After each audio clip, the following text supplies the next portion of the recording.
3학년 학생 여러분 안녕하세요. 이번 수학 시간에는 수학으로 세상 보기라고 하는 내용을 같이 공부해 보려고 해요. 다 끝난 줄 알았죠? 선생님도 다 끝난 줄 알았는데 1시간 더 선생님이랑 같이 공부를 해보고 정말 이제 이야기 수학을 끝냅시다.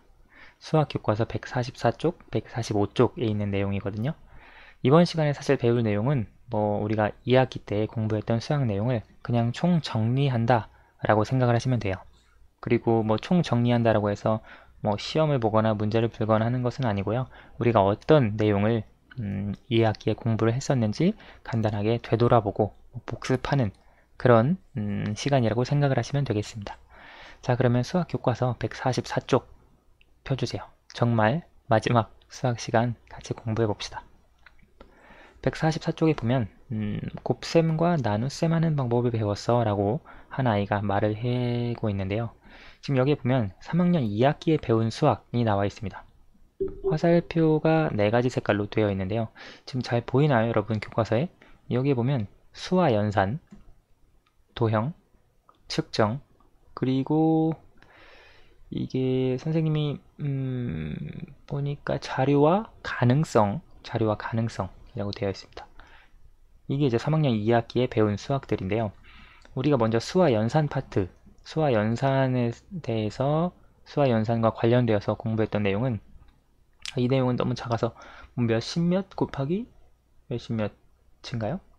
그리고 두 자릿수 나누기 몇, 그러니까 이렇게 곱셈, 나눗셈, 분수 등에 대해서 공부를 했고요. 도형과 관련되어서는 원을 공부를 했습니다. 그때 원의 중심, 반지름, 지름 공부를 했고요.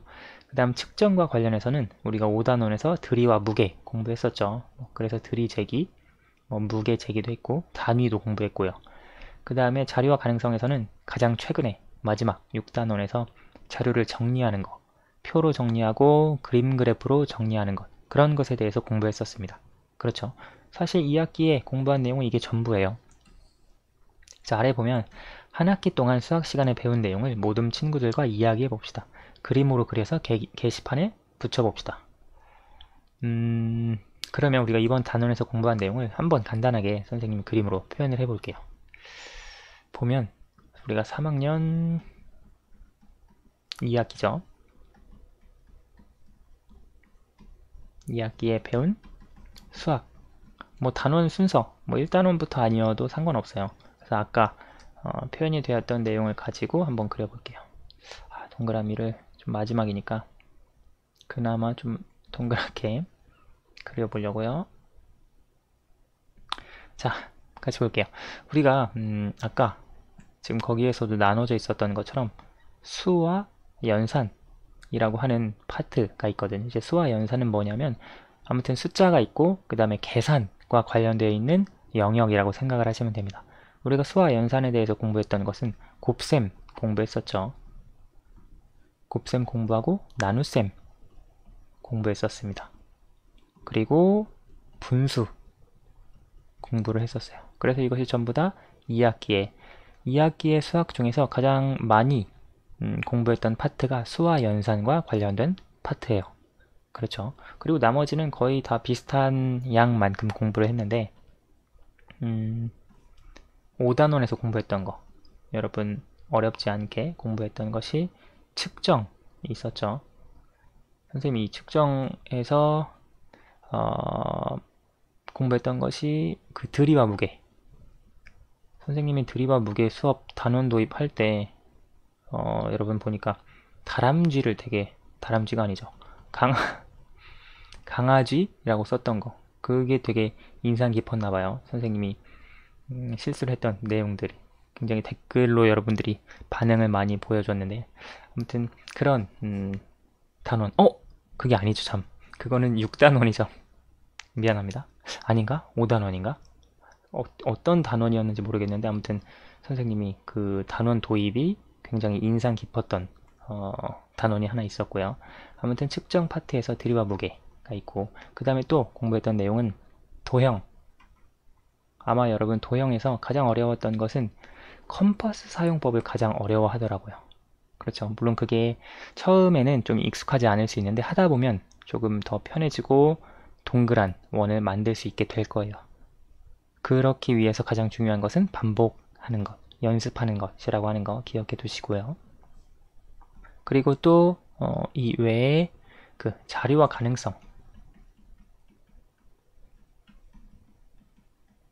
가능성이라고 있었죠. 그래서 우리가 자료와 가능성이라고 해서 마지막 6단원에서 공부한 것이 표와 그림 그래프, 가장 최근까지 공부했던 내용이죠. 네. 그래서 우리가 이런 내용들, 어떻게 보면 지금 2학기 때 공부한 내용이 그렇게 많지는 않아요. 그렇죠?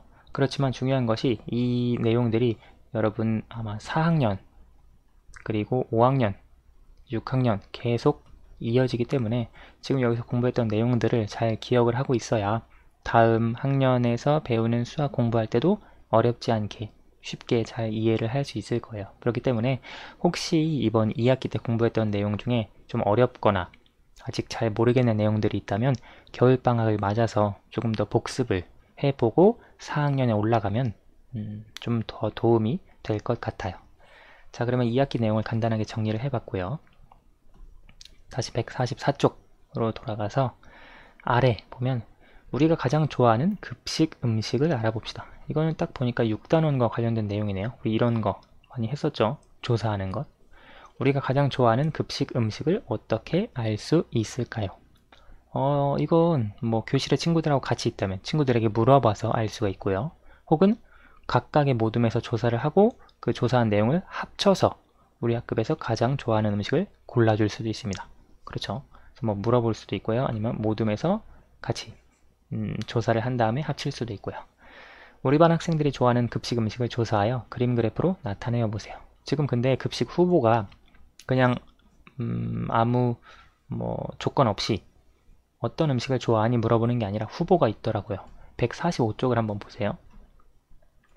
지금 우리 반 학생들이 좋아하는 급식 음식이라고 해서 하나, 둘, 셋, 넷, 다섯, 6가지 음식이 있어요. 이 중에서 우리 반 학생들이 좋아하는 급식 음식이 무엇인가 라고 조사를 해주면 되는데요. 선생님이 지금 조사를 하려고 해보니까 사실 급식 음식이라고 했는데 선생님 학교, 이제 여러분 학교는 모르겠어요. 선생님 학교에서는 냉면이 한 번도 나온 적은 없어요. 그리고 나머지는 짜장면이 한 번 나왔었나? 잘 기억이 안 나네요. 아무튼 냉면이 나온 적은 없었거든요. 그래서 선생님은 그냥 급식 음식이라기보다는 뭐 이 중에서 좋아하는 음식이 무엇인지 그렇게 조사를 했어요. 그래서 우리 반 학생들 대상으로 조사를 했을 때 응답한 내용을 보면 돈가스를 좋아한다고 하는 학생이 9명, 제육볶음 5명, 카레 2명, 스파게티 5명, 짜장면 3명, 그리고 냉면 3명 이렇게 나왔거든요. 선생님 반 학생이 27명이에요. 그래서 이렇게 숫자가 나왔고 지금 아까 144쪽 아래에서 그림 그래프로 표현을 하라고 했죠. 그래서 그림 그래프로 선생님은 이 동그라미, 큰 동그라미를 5명으로 하려고 하고요. 작은 동그라미를 1명으로 표현을 하려고 해요. 그러면 우리가 돈가스 같은 경우는 큰 동그라미 하나 9명이니까요. 그리고 작은 동그라미 넷. 제육볶음은 큰 동그라미 하나. 카레라이스는 작은 동그라미 둘. 스파게티 큰 동그라미 하나. 짜장면 작은 동그라미 셋. 냉면 셋. 그래서 이렇게 그림 그래프로 표현을 해줄 수 있습니다. 그렇죠? 그래서 이걸 보면 우리 반 학생들은 돈가스를 가장 좋아하는구나 라고 하는 걸 한눈에 그림 그래프를 통해서 알 수 있겠죠. 표나 그림 그래프를 보고 알 수 있는 사실, 우리 반 학생들은 돈가스를 가장 좋아한다. 카레라이스를 싫어한다기보다는 가장 덜 좋아한다. 그렇게 알 수 있는 사실을 분석을 해줄 수 있겠죠.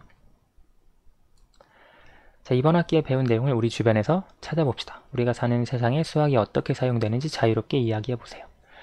우리가 사실 배웠던 내용은 그냥 수학에서만 끝나는 게 아니라 실제 생활에 적용하고 주변에서 찾을 수 있는 수학 내용들이 굉장히 많아요. 우리가 배웠던 원 같은 경우에도 뭐 어떤 옷의 문양 혹은 어떤 것을 디자인 하는데 많이 활용이 되고요. 그리고 우리가 표, 가장 최근에 배운 그림 그래프 이런 것들은 여러분 혹시 최근에 전교 임원 선거 했는지 모르겠는데 그런 임원 선거 할 때 선거 결과 이런 것들을 나타낼 때 표를 가지고 조금 더 보기 쉽게 나타낼 수도 있겠죠. 그리고 뭐 들이, 무게 같은 경우도 들이는 우리가 급식에서 마시는 우유 있죠. 우유가 200ml짜리 우유인 경우도 있고요. 어떤 학교는 180ml도 있더라고요. 그래서 이런 들이가 실제 우리 생활에 굉장히 가깝게 있다고 하는 것. 그래서 이런 수학적인 내용들이 단지 교과서에만 있는 내용이 아니라 우리가 사는 세상에 굉장히 다양하게 적용이 되어 있다고 하는 걸 여러분이 알 수 있었을 거예요. 그래서 여기까지 하고 정말로 3학년 2학기 수학을 마치도록 하겠습니다. 이제 날씨가 정말 추워졌는데 겨울방학 맞아서 이제 온라인 수업 혹은 학교에서 등교 수업 하느라 정말 고생 많았고요. 방학 동안 푹 쉬고 재충전하는 시간 가지시길 바랍니다. 지금까지 3학년 2학기 수학 공부하느라 정말 수고했습니다. 여기까지 하겠습니다. 감사합니다.